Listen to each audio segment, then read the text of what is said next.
Videos देखने के लिए सब्सक्राइब करें जनसत्ता.com, बेल आइकन दबाकर पाएं लेटेस्ट नोटिफिकेशन। नमस्कार, जनसत्ता में आपका स्वागत है। सूर्य की उपासना का 4 दिवसीय महापर्व छठ आज से शुरू हो गया है, जो 21 नवंबर तक मनाया जाएगा।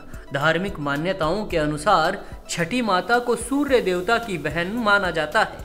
कहा जाता है कि छठ पर्व में सूर्य की उपासना करने से छठ माता प्रसन्न होती हैं।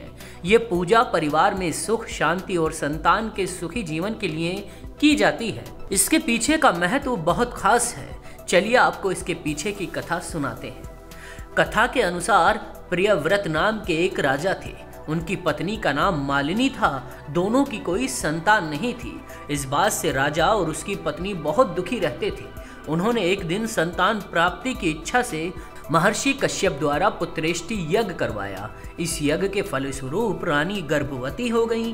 9 महीने बाद संतान सुख को प्राप्त करने का समय आया तो रानी को मरा हुआ पुत्र प्राप्त हुआ। इस बात का पता चलने पर राजा को बहुत दुख हुआ। संतान शोक में राजा ने आत्महत्या का मन बना लिया, लेकिन जैसे ही राजा ने आत्महत्या करने की कोशिश की, उनके सामने एक सुंदर देवी प्रकट हो गई। देवी ने राजा को कहा कि मैं षष्ठी देवी हूँ।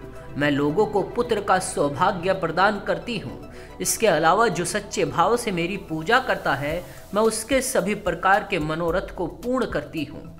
अगर तुम मेरी पूजा करोगे तो मैं तुम्हें पुत्र रत्न प्रदान करूँगी। देवी की बातों से प्रभावित होकर राजा ने उनकी आज्ञा का पालन किया। राजा और उनकी पत्नी ने कार्तिक शुक्ल की षष्ठी तिथि के दिन देवी षष्ठी को पूरे विधि विधान से पूजा की। इस पूजा के फलस्वरूप उन्हें एक सुंदर पुत्र की प्राप्ति हुई। तभी से छठ पर्व मनाया जाने लगा।